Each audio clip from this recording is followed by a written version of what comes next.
This was a deserted place, and the little population that existed starved of hunger and desperation. waxbarasho ma jirin before amsona meesha ay joogin saad ogtihiin ba nimankaas ma ogolo waxbarashada oo kale oon ka ahayn diini. Towards the end of September 2011, the Al-Shabaab, which had become an Al-Qaeda-affiliated terror group in Somalia, had spread its tentacles beyond Somalia's borders to Kenya and conducted a string of cross-border terror attacks, including killings, piracy in the Indian Ocean, and kidnapping of foreigners. On October 1st, 2011, a French tourist by the name Marie Dedu was kidnapped in Ras Kitao, Manda Island, and on 13th October 2011, two Spanish women, Montserrat Serra and Blanca Thibault, working for Doctors Without Borders, were also kidnapped by Al-Shabaab in Dadaab refugee camp. They are doing atrocities in Kenya and then seeking safe havens in Somalia.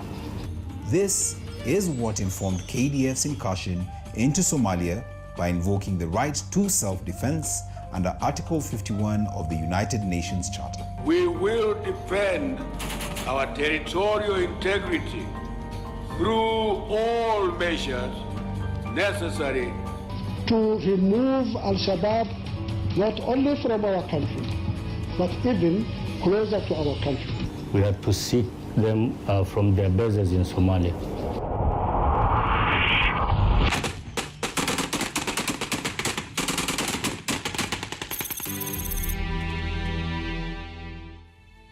Operation Linda Inchi was launched from 3 fronts along the Kenya-Somalia border.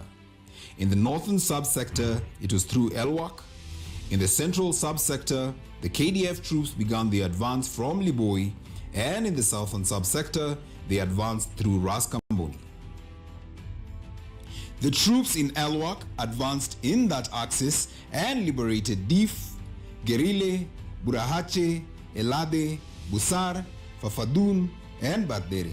Wakati tumefika Elwak, wakatumia the same tactics ya kusema kwamba hakuna namna tutaingia hiyo town. So sisi naye by force lazima to move forward because Operation Linda Inchi ilikuwa ni fighting mission. Kaenda mpaka Busar. Hiyo center ya Busar mahali tulifika sikutarajia ni kuwa ndani ni center kubwa, lakini ilikuwa ni kidogo. The troops in Liboi advanced and liberated Doble, Osingo, Tabda, Harbole, Veleskokani, Hayo, Afmado, Mido, Bibi, Jana Abdallah, all the way to Kismayu. The operation was hard, but it was successful. We pacified Tabda, Beleskokani, Hayo, Afmado, all the way to Kismayu. In the southern subsector, towns like Kolbio, Ras Kamboni, Burgavo, Kude, Bulahaji, all the way to Kismayu. Our plan was to kuingia southern region ambazo zilikuwa dominated na Al-Shabaab to an extent that they were kidnapping and cross border raids. So that was our main aim. The defense and control of town for Al-Shabaab and the presence of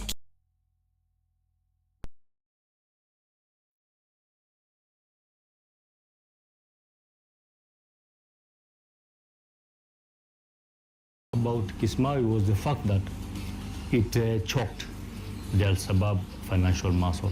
They were collecting a lot of zakat or tax, so they were not ready to lose this town. Aware of KDF advancement through central and southern subsectors, Al-Shabaab had fortified the town and were ready to put maximum resistance against KDF troops on land. In response to this, KDF planned for a covert amphibious landing operation in Kismayu dubbed Operation Sledgehammer. The operation took place in North Beach on Friday, 28 September 2012. After a series of planning and drills with extreme regard to secrecy in order to preserve operation security under the cover of darkness, Kenya Navy carried out an important role of delivering troops, supplies, and ammunition into Kismayu.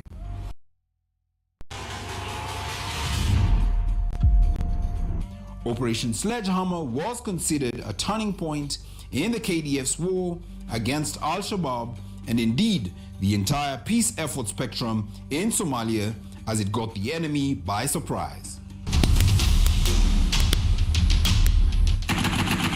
Ilitugharimu muda karibu mwezi mmoja ndio tuweze kufika Kismayu. Kabla hatujafika Kismayu kulikuwa na operation ilikuwa imeandaliwa ambaye ilikuwa inaitwa Sledgehammer, ambaye hao ni watu wetu walikuwa wanakuja katika beach landing. So kawaida unajua ukitaka kuua nyoka unapiga kichwa. So wakati tulikuwa tayari sasa tuko karibia Kismayu, basi watu wetu waliweza kutokea na upande wa beach na wakafanya very successful beach landing na wakaingia na tukakamata Kismayu bila resistance kubwa. This became the beginning of the end of the militia who had occupied major towns like Mogadishu, Marka, Kismayu, and other small towns. We never had any challenges in terms of Al-Shabaab. Al-Shabaab have actually deserted Kismayu, Port City. They have actually deserted the area. So therefore, we never had any challenges. We actually entered the town without any resistance at all. Al-Shabaab was weakened and sunk under the weight of a series of setbacks, most notable being the collapse of local support, loss of more than a sixth of Somalia's territory to KDF in the south, and the steady stream of defections. The success of Operation Sledgehammer was attributed to the level of training on the part of the KDF soldiers and leadership of the KDF commanders at all levels. Following the United Nations Security Council Resolution 2036 of 2012, the Kenyan Defence Forces was integrated into African Union mission in Somalia, AMISOM, so as to sustain the gains made by the troops in Somalia. The regional bodies and regional forces came also in support of us, and this gave rise to AMISOM. I'm requesting the Parliament to approve the request by the Commission of the African Union to rehat the Kenyan Defence Forces currently operating in Somalia to AMISOM. AMISOM was a multinational force under the African Union with the approval of the United Nations Security Council with a mandate to support transitional governmental structures, implement a national security plan, train the Somali security forces, and to assist in creating a secure environment for the delivery of humanitarian aid. During the operation, KDF presence in Somalia was met with a lot of resistance from the Al-Shabaab. They conducted numerous attacks on our troops, security installations, and civilians both in Kenya and Somalia. It was home of terrorists and war. There were no services provided to the residents. The town was merely a place where the basic necessities of life could not be found easily because of the presence of the Al-Shabaab. It was a place where operations to pose threat to the neighboring countries of East Africa were conducted.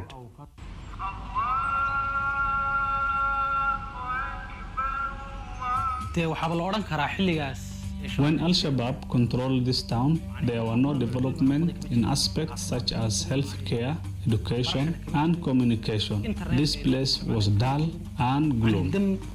KDF's presence in Somalia came at a price. This was the sacrifice of our troops who went to great strides to maintain peace and the stability of our country. Let us all, therefore, remember those who have fallen in the line of duty and honor the ultimate sacrifice. Indeed, it has come at a cost. Our colleagues have paid the ultimate price. This is an eventuality of war. It can happen to me, it can happen to anybody. I commiserate with their families and pray that God may give them and their families the mental fortitude to be able to continue with life. The ability the fallen soldier and recognize them is what is key also. And I want to reassure even the families of the ones that lost their loved ones that we're still with them.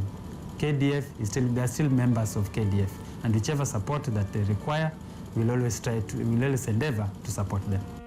May their souls rest in eternal peace, knowing their dreams came to reality. The KDF conducted both kinetic and non-kinetic operations to degrade Al-Shabaab and at the same time win the hearts and minds of the local population.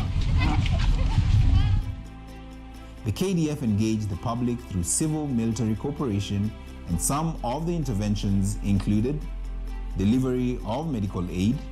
Every Monday they are coming here and treating people well.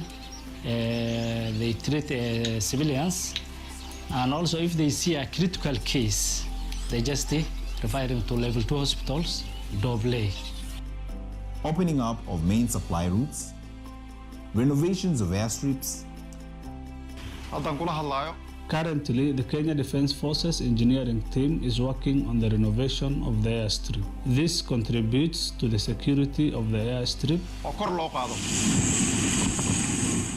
Key leadership engagements, training and mentoring of medical personnel. Whatsoever I gain here or I learn here, I want to assist my fellow teammates, my fellow workmates to give training in a practical field, in a theory form, so that also for them to get to assist the community at Dublin community. Building of classrooms. We made requests to the AMISOM troops who constructed these 5 classrooms that really helped us. The students are now motivated knowing that they learn under these complete structures. This has uplifted the status of the school and as well boosted the morale of the students. Female engagements where they would empower the women of Somalia. We've also seen women being in the forefront of reducing school dropouts, as girls are able to go to school, they're able to take up leadership positions, and for us it's a plus, and we can truly say that we did our best in empowering the local women.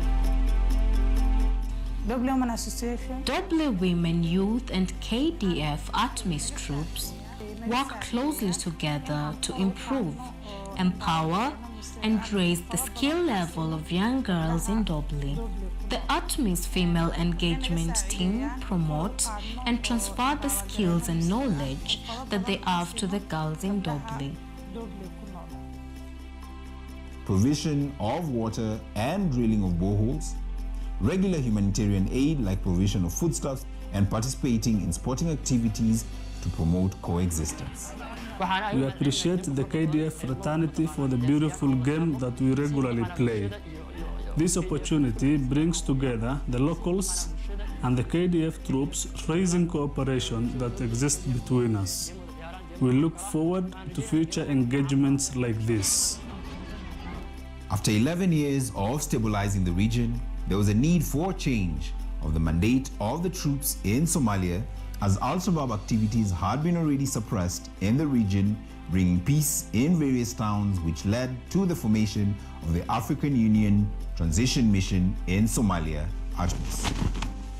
The African Union Transition Mission in Somalia was formed on 1st of April 2022, following the end of the AMISOM mandate on the 31st of March 2022.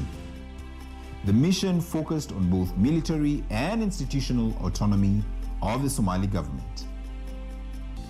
The KDF troops were to carry out the ATMIS mandate effectively by conducting jointly planned and targeted operations with the friendly forces and the Somali security forces. This they did effectively through fortification of defense positions, joint patrols, mentoring the Somali security forces, and training them on tactical combat casualty care. We performed joint day and night patrols with the KDF troops. They provided ammunition needed and other logistics. and in case of casualties, they provided evacuation of personnel for emergency treatment. tababar haddii ay noqoto caafimaad haddii loo baahdo gurmad waa dawladda u horeysa ee garab naga siiso dhammaan waxyaabahanayso dhan. Meanwhile, the ATMIS troops continue conducting a phased handover of security responsibilities to the Somali security forces and empowerment of the Somali people. The town has developed so much. The settlements near have also developed. The town also made significant progress in the areas of health. Previously, we have had patients who were taken to neighboring countries for treatment and surgical procedures, but now we are able to perform and get these services from the ATMIS Level 2 hospital here in Doble. Businesses and other services are also booming, and the progress is visible, and things are on the right trajectory. The mission's mandate is set to end on the 31st of December 2024 with the transition to the AU Support and Stabilization Mission in Somalia, AUSOM, which will prioritize ongoing peace-building measures such as providing security to Somali citizens and degrading Al-Shabaab while leaving international partners and the Somali federal government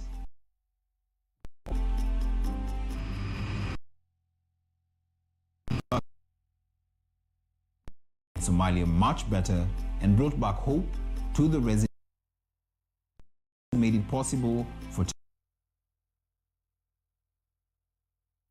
and will not have achieved the success it has were it not for the active participation of the Kenyan Defence Forces and the roles they played in the liberation of Jubaland. This place was empty, deserted, and was controlled by the Al-Shabaab as the population fled to safer grounds in search of food. Today, this town is completely changed with a system of administration in place. It has made progress in business, health, and other services, and this is the positive contribution of the Kenyan Defence Forces. marka hore waxaan rabaa inaan halkan mahadcelin ballaaran uga celiyo ciidamada Kenya ka howlgala garoonka iyo si guudba Jubaland. Not forgetting that back home, they have made their country peaceful and ended worries of terrorism, enabling Kenyans conduct their businesses and errands with no worries. This is a story of dedication, sacrifice, war, humanity, professionalism, and success. This is the legacy of the Kenyan Defence Forces' presence in Somalia. In the heart of our nation, a force stands united. One force forging ahead for mission success.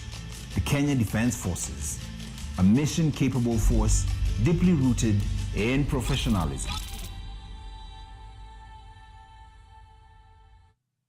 And that marks the end of this documentary. Can we have a round of applause for the producers and the message that has just been delivered by this wonderful documentary? Thank you very much.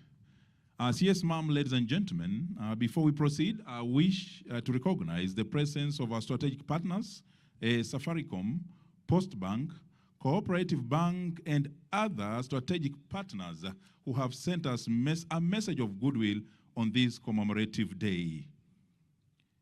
Yes, ma'am, ladies and gentlemen, we now move into the next item of our program today, and that is the launching of the book, Defenders of the Nation. Defenders of the Nation tells a story of the KDF from the roots to the modern force that it is. This book brings to fore the paradigm shift that is increasingly becoming necessary to steer national thinking on critical aspects of our national security in a broad sense. And without much ado, it is my pleasure now to invite Brigadier Stephen Huria, who is also the chairperson of the book writing committee, to lead us through this session. Commander Omsa.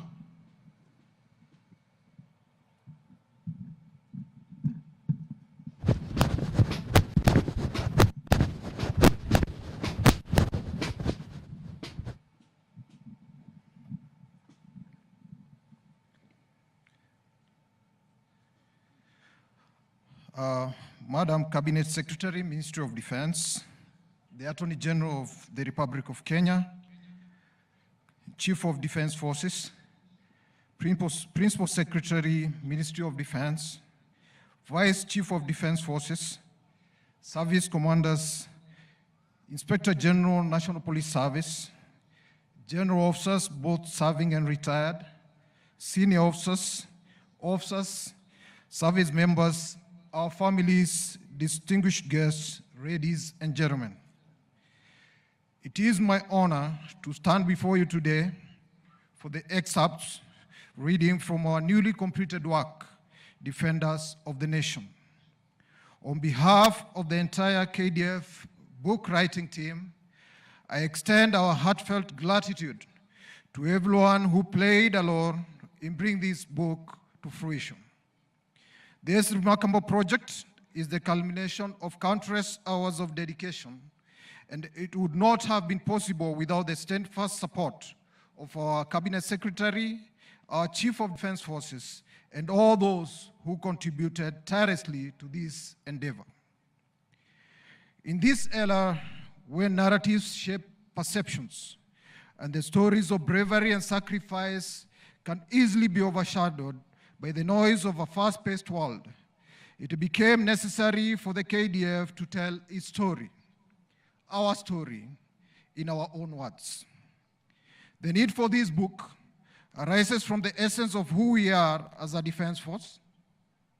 We have a legacy worth sharing for those serving today and future generations who will one day don this uniform and continue to uphold the shield of the nation. Defenders of the Nation was an idea to document the extraordinary journey of the Kenyan Defence Forces, a journey that began long before independence and continues today, rooted in courage, resilience, and a sense of duty to our beloved country. From our origins in the traditional military systems, the King's African Rifles, to the modern, agile, and professional force we are today, this book encapsulates the very spirit of KDF, our evolution, our challenges, and our triumphs. It is a celebration of the men and women who, through the decades, have stood guard to our borders, flown above our lands, and patrolled our waters, embodying the highest ideals of service. It tells the stories of our sacrifices in defending Kenya, our contribution to regional and global peacekeeping, and the essential role we play in building the nation's socio-economic fabric. In these pages, you will find stories of heroism during the Shifter campaign, unwavering commitment in the face of asymmetric threats, and the silent contributions made through humanitarian efforts that have touched countless lives. This book recounts battles and victories, and it is a testament to the values that make KDF an indomitable force: patriotism, professionalism, integrity, and reliability. It is also a reminder that our strength lies in our military might, as well as our humanity in our ability to assist communities, to build after destruction, and to give hope where hope has been lost.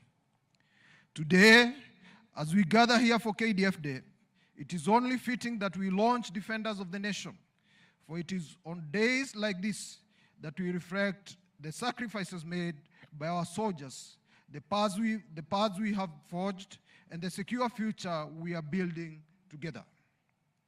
It is our collective story, one written with pride and purpose, and we are excited to share it with the people of Kenya. This book will serve as a bridge connecting our legacy to the future, ensuring that the sacrifice of our soldiers, the victories we have celebrated, and the challenges we have overcome remain etched in the hearts of our nation's history. And now, it is my great honor and privilege to invite Madam Cabinet Secretary to officially launch this significant book, The Defenders of the Nation. Welcome, ma'am.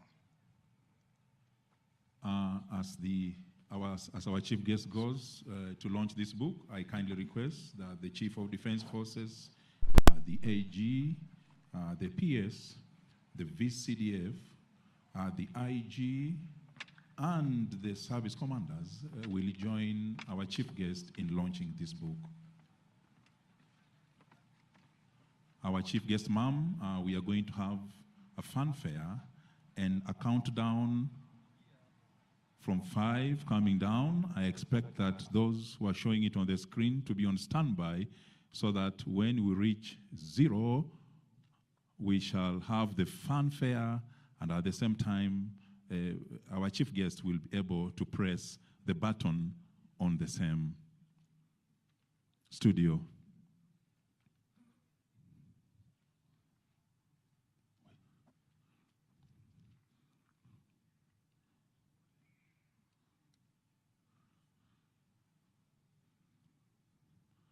We are at 1 now. Let's go. Press down. A round of applause for our chief guest. She has pressed the button. And the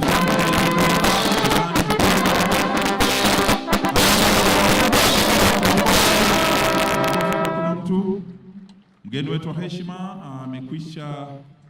amekwisha bonyeza kitufe. Na kwa hivi sasa, kwa wale ambao tuko mbali kidogo, tutaweza kuona kwenye video, tunaweza kuona kwamba kitabu hicho kimefunguliwa rasmi katika hali hiyo, na bendi yetu ya majeshi ya ulinzi wamekwisha kupiga tarumbeta za fanfare. Kwa hivi sasa, mgeni wetu wa heshima anaendelea kukitia sahihi kitabu na nakala zilizotengewa kwa minajili ya zawadi ya watu mbalimbali ambao wataweza kupewa zawadi hizo. Our chief guest is now signing copies of the Defenders of the Nation book that has just been launched. Remember that this book is giving a story of a force that has come from its roots to where it is today, bringing and showing to the fore the increasingly necessary story steering thinking of putting aspects to a critical level, to a national level, and in the broad sense, being able to think through matters security. As for now, our chief guest is now pending her signature on the copies of the book that has just been launched. And as soon as that is done, I will ask the band to be on standby to have a small interlude of music so that as our chief guest goes to settle down, we'll be able to transit smoothly into honors and awards.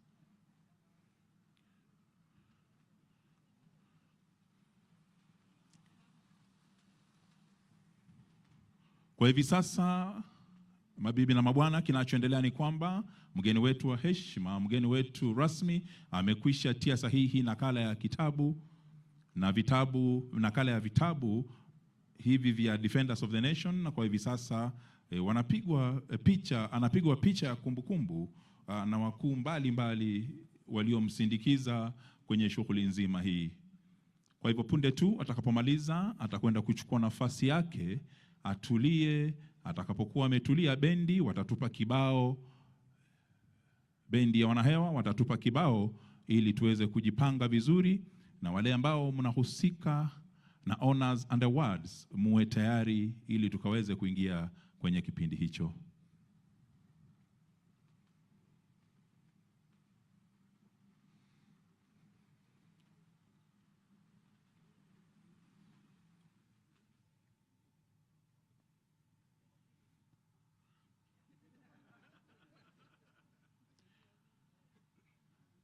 Basi makofi wakati wageni waalikwa wamekwisha pewa zawadi na nakala ya kitabu hicho. Wapiga picha wanaendelea kuchukua picha za kumbukumbu ili kuweza kukumbuka jambo hili la kihistoria. This is a historical event where the Defenders of the Nation have just been launched by Defenders of the Nation book has just been launched by our chief guest.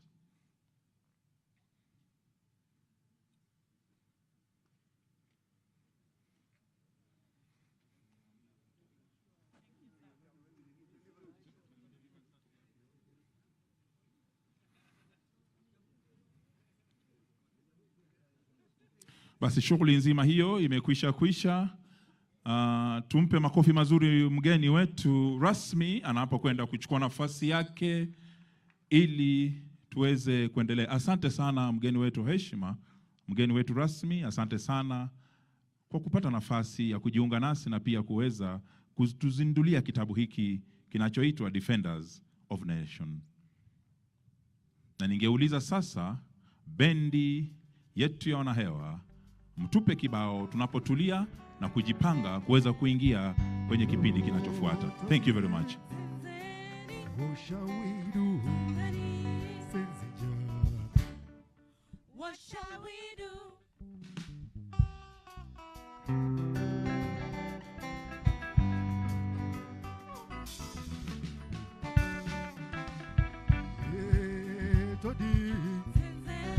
What shall we do? What shall we do? What shall we do? What shall we do? Jina rwanza se urera rufumu mawoko. Kana wina wachihana. Jina rwanza se kuchengeta rufumu mawoko. Kana wina wachihana. Azamama tapapore pasi nararabo. Kana wina wachihana. Azapatumbu papapore pasi nararabo. Kana wina wachihana. Hey, Todi. What shall we do?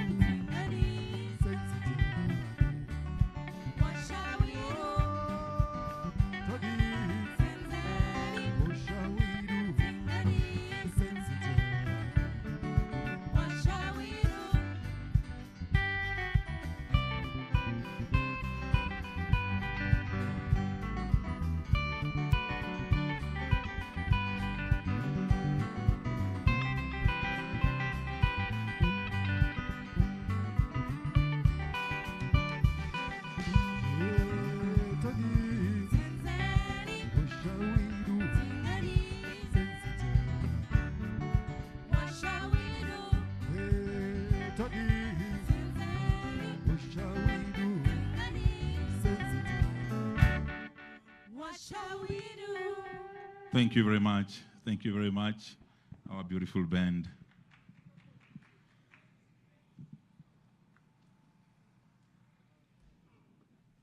Good. Asante sana. CS Ma'am, ladies and gentlemen, we are now transiting into yet another item on our program today. This program will be the honors and awards session, and we shall be calling out the officers and men selected for this session, and will also read out their citations so that we are able to know what it is that they are being awarded for. Thank you. CS Ma'am, ladies and gentlemen, honors and awards. And even as we proceed into this session, I will kindly invite our chief guest to come and give these honors and awards. Our chief guest, ma'am. Major Marvin Cheriot Kiprono and Captain Wycliffe Omondi Aguka, Kenya Army. Major Marvin Kiprono Cheriot was enlisted in the Kenyan Defence Forces on the 19th of September 2010 as a general service officer, while Captain Wycliffe Omondi Aguka was enlisted in the Kenyan Defence Forces on the 6th of October as a general service officer. So on the 8th of July 2023, Major Marvin Kiprono Cheriot and Captain Wycliffe Omondi Aguka were the flight commander and co-pilot, respectively, on a close air support mission to Somali Special Forces. The pilot's skillful maneuvering of the helicopter and decisive engagement of the adversary enabled the friendly forces to gain ground during the maneuver and gain initiative against the adversary, thus shifting the tide of war in favor. They managed to land and pick up wounded soldiers amidst intensive fire. Was successful and the adversary was repulsed. Major Marvin Kiprono Cheriot and Captain Wycliffe Omondi Aguka, because of their valor and gallantry, which involved the imminent danger of death, are hereby recognized.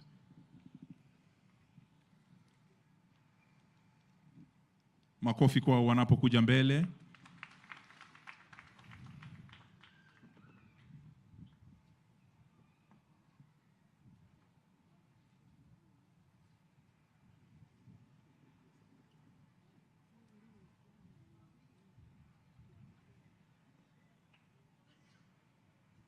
Makofi kwa Major Cheriot.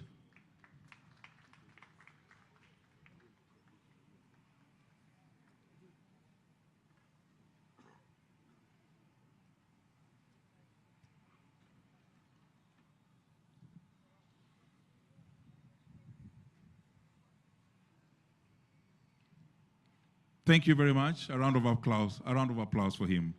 A senior, a private Amon Mwamburi, Kenya Army. A senior private, Amon Mwamburi Mwanzi, was enlisted in the Kenyan Defence Forces on the 2nd of September 2012.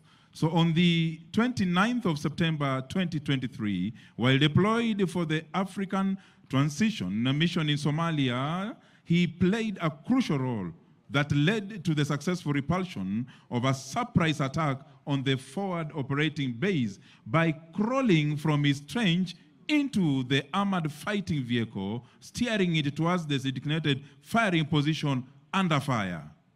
His heroic act is credited with stopping the attack and inflicting casualties on the enemy and forcing them to retreat. The attack ended with no casualties on troops. For his bravery and devotion to duty, Senior Private Amon Mwanzi is hereby recognized. Makofi kwake.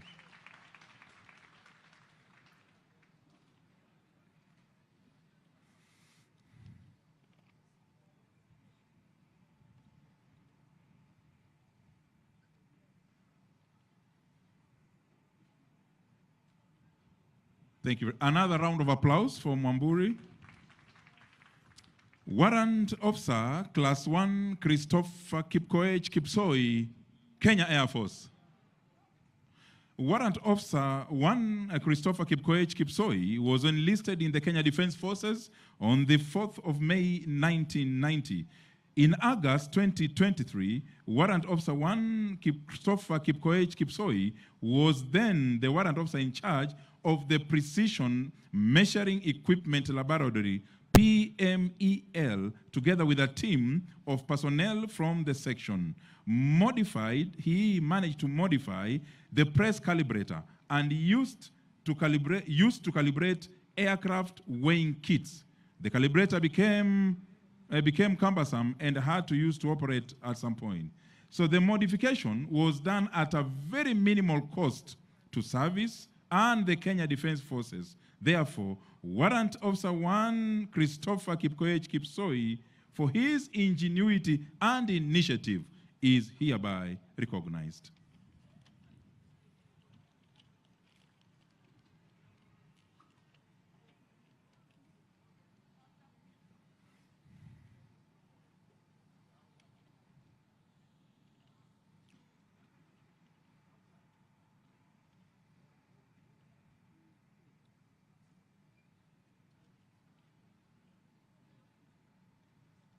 A round of applause for him.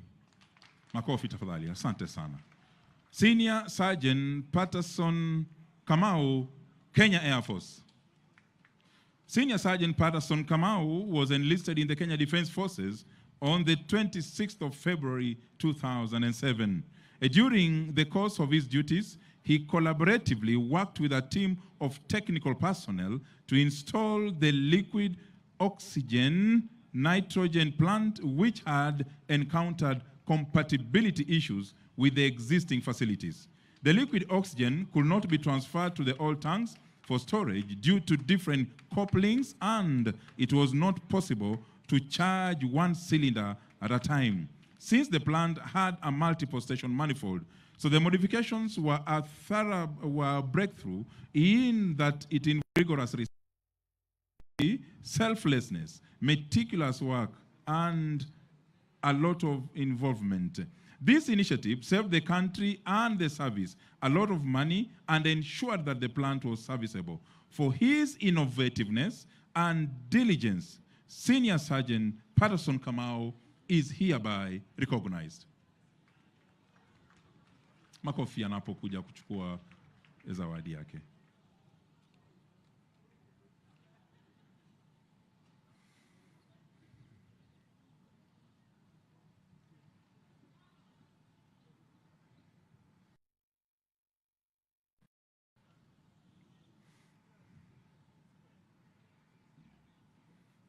Asante sana. Makofi kwake. Senior Sergeant Evans Maroko, Kenya Navy. Senior Sergeant Evans Maroko was enlisted in the Kenya Defence Forces on the 1st of September 2008. Senior Sergeant Evans Maroko, through his ingenuity, collected waste materials from the Kenya Shipyard Limited and used them to mold international navigation marks and buoys used to aid in safe navigation at sea that now constitute the navigation square for the KNTC.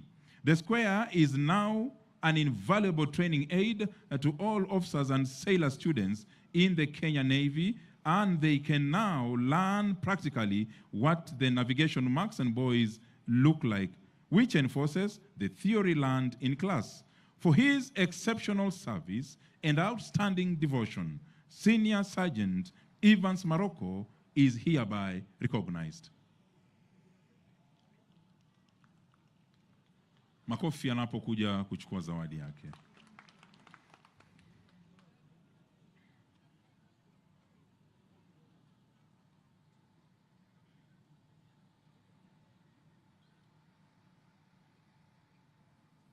Asante sana. Thank you very much. Makofi kwake anapoondoka.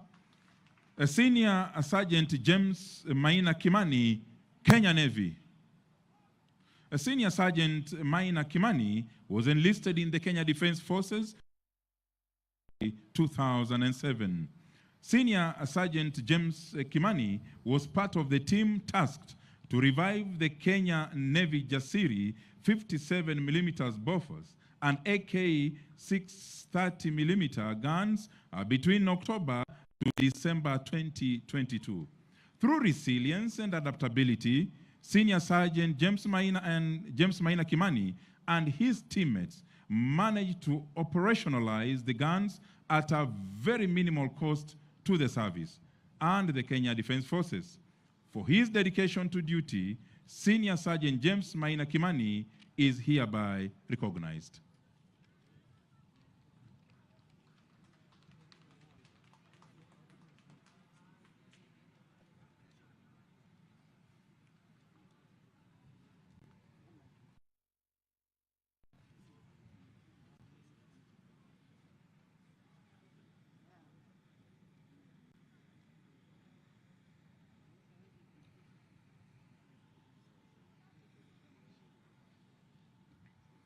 And that marks the end of the honors and awards. A round of applause to all those who have been awarded.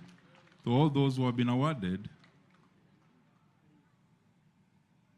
Our chief guest, thank you very much for that session. Asante sana.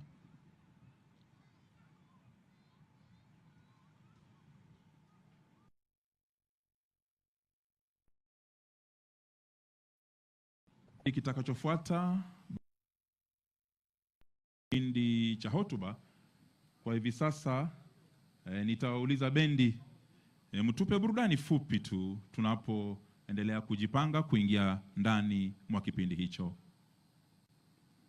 Bendi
Asante sana bendi yetu ya wanahewa kwa burudani safi kabisa. Mgeni wetu rasmi, mabibi na mabwana, tunaingia ndani mwa sehemu nyingine ya ratiba yetu rasmi, na wakati huu tunaingia kwenye kipindi cha hotuba. Kwa hivyo ningewauliza wale ambao labda kule nyuma baada ya mihemko ya documentary na entertainment, kwa hivi sasa ningeliomba tuweze kutulia ili tuweze kukipea kipindi hiki heshima zote zinazostahili. Atakaye tuongoza na kutuelekeza katika kipindi hiki si mwingine bali ni mkuu wa majeshi ya ulinzi ya Kenya, Generali Charles Kahariri, na ni heshima yangu sasa kuweza kumwalika akaweze kuendelea na kipindi hicho. CDF sir.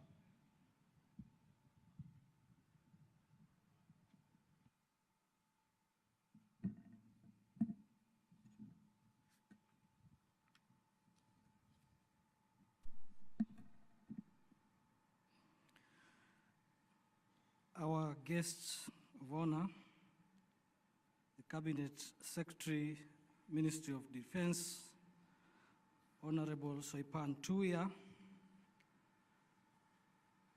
the among us, our guests, the Attorney General, the Honorable Attorney General Dorcas Oduor. I also have a guest in the form of the IG, National Police Service. Thank you very much for joining us. Vice Chief of Defense Forces, Principal Secretary, Ministry of Defense, service commanders, general officers, both serving and retired. At this point, Madam Chief Guest, allow me to recognize some of the general officers who have joined us today. We have among our midst our former Chief of General Staff, General Retired Jeremiah Kianga. Asante sana, thank you for your service. We have former Army Commander, Lieutenant General Retired Njoroge. Asante sana for your service. Also among us, another former Army Commander, retired Lieutenant General Retired Walter Araria Koipaton. Asante sana for your service. Then we have also former Deputy Army Commander, Major General Retired Oyugi. Asante sana. We also have among our midst Major General Retired Ambassador Tumbo. We also have Major General Retired Biwot. Asante sana. Also Mzee wa kazi, Major General Retired Murunga. Asante sana. I think I saw Major General Retired Kivunzi. Kwa watu walitaka kutukosanisha hawakuandika jina yako hapa. I not also, my former commandant, Lieutenant General Retired Kanchoro Mulata. Asante sana and apologies. Have I left anybody out? Honor Brigadier Mushendo, retired. Also Brigadier Retired Kimanzi. Only watu wa artillery, thank you for standing with the engineers. And all others, maybe I would ask all retired senior officers, general officers who are here to stand, maybe we recognize you, if there are others. Asanteni sana. So, senior officers, I also noted presence of former Defense Forces and Service Sergeant Majors. Kama muko popote mlipo, naomba msimame. Asanteni sana. Thank you very much for your service.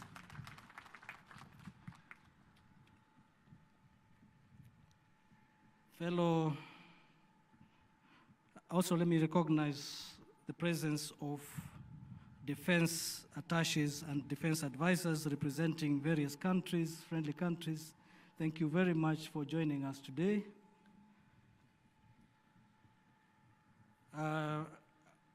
Fellow soldiers, airmen and sailors, our families, represented here also by the leadership of the Military Wives Association of Kenya. Ladies and gentlemen, good afternoon. Madam CS, it is my pleasure and to thank you for gracing this occasion as the guest of honor, being your very first KDF day since you are appointed as a CS. We thank you very much. Today, as we gather to commemorate this day, a day that holds deep meaning for all of us in uniform and the citizens of this great nation, we reflect on our journey, our sacrifices, and most importantly, our continued commitment to safeguard Kenya's sovereignty, territorial integrity, and prosperity of this nation. The theme of this year's celebration, One Force, Mission Ready, Unity in Action for National Security and Development. It aptly captures the essence of our work, the unity that defines us, and the mission readiness that we strive for every day. It is a reminder that as a united force, we stand strong, ready to defend our country, protect the people, and contribute to national development. So we will remain mission ready and taking cognizance and thankful of the support from the Commander-in-Chief and the government to provide resources for us to be mission ready. In a rapidly changing world with evolving security challenges, we have continued to adapt, modernize our forces, and we are better off today, better equipped and better prepared. Today, as we went round, we saw the kind of capabilities that are there, but I think the most important takeaway for me is not the capabilities that we can acquire through purchasing. It is what we can develop ourselves through the ingenuity that you have seen being recognized here by those that were being awarded. The Attorney General called me aside and told me our award ceremony was unconstitutional because there was no lady being recognized. So the organizers, please take note. Security and development go hand in hand. Without peace, there can be no development, and without development, peace is fragile. Our involvement, especially in civil-military cooperation projects, is testament to this philosophy. Whether it is infrastructure we are building or providing medical services, and I want to thank the organizers of this event again for the good work that they did for the community in enhancing civil-military cooperation, including the medical outreach and repairing of roads and the playing field for the Thika School for the Blind, among others. Let's appreciate them, please.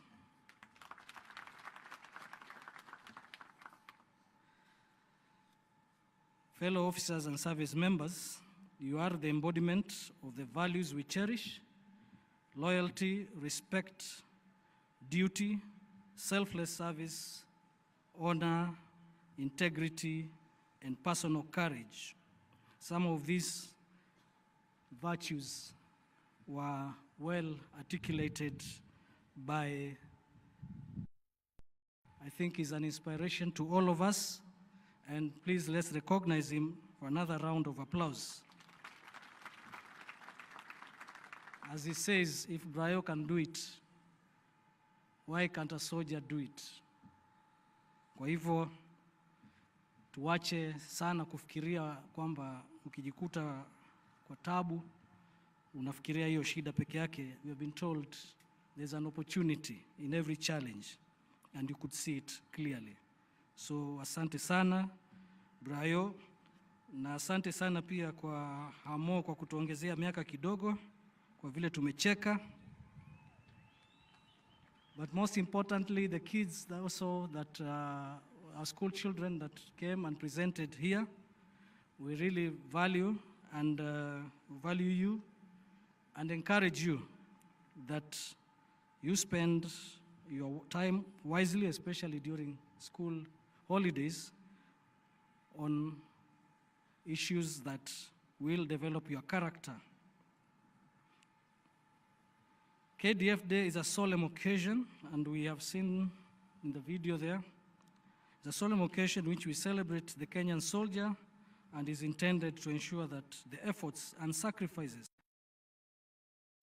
the ultimate sacrifice in service of this country, our great nation, shall never be forgotten. The acts of valor by our gallant soldiers may be viewed as a duty by some. Others may consider them as acts of patriotism, but we perceive them as a higher calling to defend and protect our motherland. This calling is our sacred duty, and we must remain seized at all times. Let me now take this opportunity to invite our chief guest to come and share with us a message on this very important day, a message that is being relayed in our various camps across the country by those commanders that are not here with us today. Asante sana, Madam CS, karibu uongeleshe jeshi. Thank you.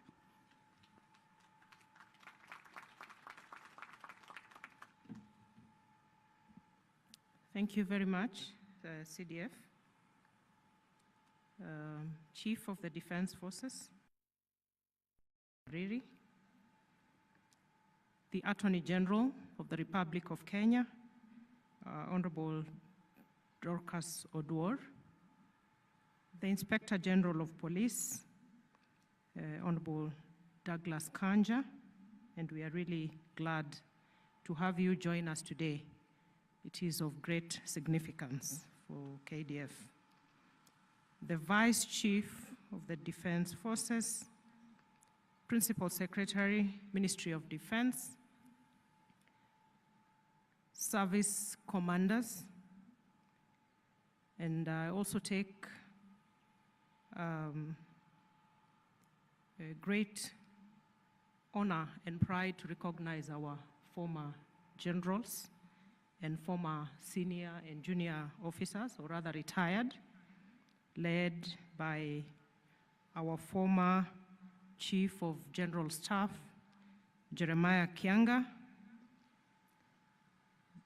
distinguished guests, senior officers, our strategic partners who are here, defense attaches from different jurisdictions, service members, our beloved family members and friends, ladies and gentlemen, good afternoon. Hamjambo. It is my profound honor and privilege to join you today as we commemorate the 13th anniversary of Kenya Defence Forces Day. This day holds deep significance as we gather not just to celebrate, but to honor the selfless service of our soldiers, men and women who have chosen to dedicate their lives to the defense and protection of our beloved country. KDF Day is a time to reflect on the extraordinary sacrifices made by our dear soldiers, some of whom have paid the ultimate price to safeguard our peace and security. We extend our deepest gratitude to the families of our soldiers. Your sacrifices are as immense as those of the soldiers you love, as you bear the weight of their duty every single day. It is your strength that enables them to serve with unwavering commitment. So, ladies and gentlemen, as we honor and celebrate our soldiers. We know that their families are the solid strength behind them, and we honor all of them who are here with us today. We honor the brave fallen heroes and heroines who lay down their lives for a country.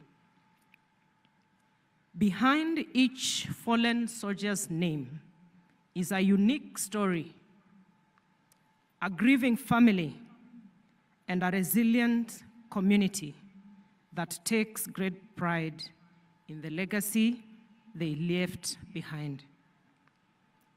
The whole of Kenya shares your pain, and we salute you for your fortitude. And I want to take this opportunity to congratulate the Stratcom team and the committee behind the book that we just launched today, Defenders of the Nation, where KDF is telling their own heroic story. Congratulations, the Stratcom team, and all that put the story together. Ladies and gentlemen, this year's KDF Day celebrations come at a time when the world faces unprecedented challenges.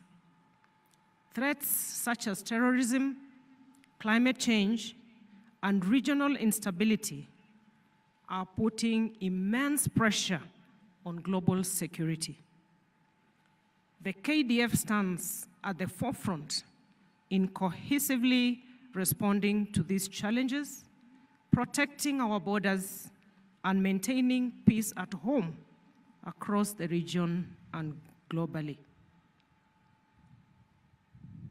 On the theme for today, One Force, Mission Ready, Unity in Action for National Security and Development, it does underscore the fact that the strength of our military lies in its unity, not just within the ranks, but within the nation it serves. KDF's work transcends defending our borders. It touches the lives of Kenyans through various humanitarian missions, peace enforcement, and peacekeeping efforts. The KDF role in supporting communities affected by disasters, insecurity, and poverty is as vital as its defense missions. This dedicated relationship between our military and the people of Kenya strengthens the bonds of trust and ensures peace, development for all. And indeed, KDF remains a beacon of hope for our country. From curbing banditry in the North Rift to responding to natural disasters such as the recent floods, KDF has remained steadfast in protecting our nation and enhancing the well-being of our citizens. These efforts would not be possible without the dedicated sacrifices of the soldiers and the unwavering support of our families who are here today. Once again, to the families who have lost loved ones along the way, no words can truly express the depth of our gratitude for your sacrifice. Your loved ones are forever enshrined in our hearts as heroes and heroines who gave everything for the freedom and security we enjoy today. Kenyans know very well that you're the reason they can afford to sleep peacefully every night. We honor their memory and pledge never to forget their sacrifices. And the monument we have unveiled today is a symbol to always remember our gallant soldiers lost from these barracks and all the other services, formations, and units across the KDF, lest we forget. And I'm happy that we have this commemoration happening all over the country in our major bases and garrisons across the country. As we celebrate this special day, let us remember and pray for our dear soldiers who are currently serving far from home, risking their lives so that we may continue enjoying freedom and living in peace. Let us also remember the families who wait for their safe return home, carrying the burden of their absence with grace and strength. Today, we are here to renew our commitment to support them in every way possible. As the Ministry of Defense, we are fully committed to ensure that the welfare of both serving KDF personnel and the families of departed servicemen and women remains a core priority. The commitment is demonstrated in a range of support programs, including comprehensive healthcare services, financial empowerment initiatives, and educational benefits. The ministry continues to provide pensions, scholarships for children, and emotional support programs to help navigate their losses for the families. These policies reflect the ministry's dedication to honoring the sacrifices made by our soldiers and the families. As I conclude, I want to state that on behalf of the leadership of KDF, and I can confidently say on behalf of the Chief of the Kenyan Defence Forces, that we are committed to ensuring enhanced capacity for our forces to ensure mission readiness, to ensure a strong posturing, and to ensure that we have a solid welfare support system for our veterans and all our forces. I am very committed to support the ingenious demonstration across the forces of the capabilities of our forces to contribute not only to enhanced capabilities within KDF, but also a wider spectrum of defense industry that I know is going to take our country to the next level, even in terms of contributing to our GDP. I want to congratulate the awardees, despite the Attorney General having almost, at least we didn't give her the microphone, because she could have declared our award ceremony unconstitutional. So we have time to salvage CDF, but allow me to say that we congratulate all the awardees of today and the entire KDF fraternity for your zeal and commitment in service to our nation, and as has been demonstrated by our young people here, Kenya and KDF in particular is known for its professionalism, ingenious innovation, although Professor Hamo alikuwa anatuchongoa hapo kidogo, saying that, you know, tumepaka rangi nusu, but that is the essence of innovation, Professor Hamo. And thank you for the entertainment na kutuchekesha. Tutaonana nyuma ya tent.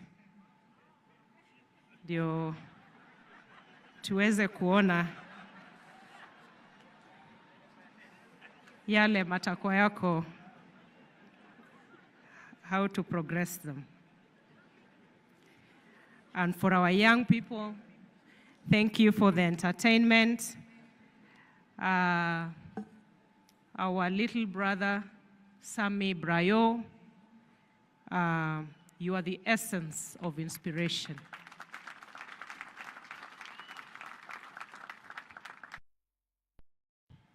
And that's the spirit of Kenya, of resilience, of pressing forward. And as I said, despite the difficult and tumultuous moment that we find ourselves in globally, not just Kenya, particularly economically, I can categorically state that as the KDF family, we are going to commit and strengthen our resolve even more. And I can commit as a CS that we will leave no opportunity unturned to make sure full support for KDF in all the needs that there are. Asanteni sana. Mungu awabariki. And I can say that on behalf of the Kenyan government and the great people of Kenya, we salute you, KDF, for all your unwavering service. Tunawaenzi sana, and I can say that as your cabinet secretary. I wish you all a happy KDF Day. God bless you all, and God bless Kenya. Asanteni. Tumpongeze waziri wetu kwa makofi mazuri. Asante sana waziri wetu wa ulinzi. Tumefika kipindi cha sherehe za machweo ya jua, beating of the retreat by the KDF band. Na niombe kwa heshima Senior Drum Major, iwapo mko tayari, upande wa pili afisa mteule daraja la kwanza Mary Menu, beating of the retreat by the KDF band.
Nizamu ya mkurugenzi wa muziki, nizamu ya mkurugenzi wa muziki kutekeleza wajibu wake alasiri ya leo.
Kwa heshima naomba kwa wimbo wa Injili, kwa wimbo wa kushusha bendera na wimbo wetu wa taifa.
hivi sasa mwelekezi mkuu wa bendi za majeshi ya ulinzi akija kumwomba mgeni wetu rasmi idhini ya kuondoa bendi hizi uwanjani.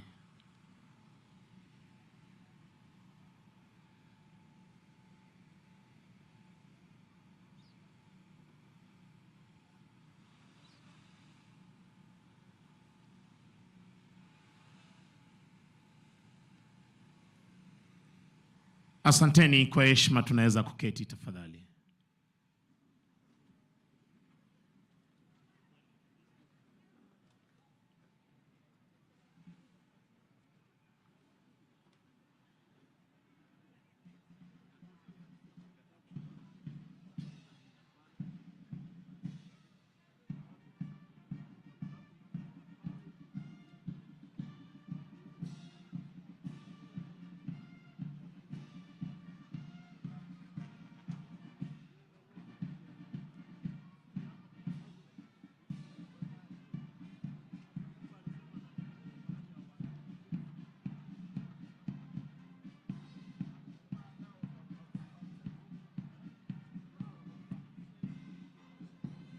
Anaondoka hivi sasa uwanjani mkurugenzi wa muziki jeshi la nchi kavu baada ya kutekeleza majukumu yake alasiri ya leo.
Asante sana mgeni wetu rasmi kwa kuweza kupokea saluti hiyo ya heshima kutoka kwa bendi za majeshi ya ulinzi chini yake mwelekezi mkuu afisa mteule daraja la kwanza Mary Ekiru, wakiondoka hivi sasa uwanjani baada ya kutekeleza majukumu yao siku ya leo.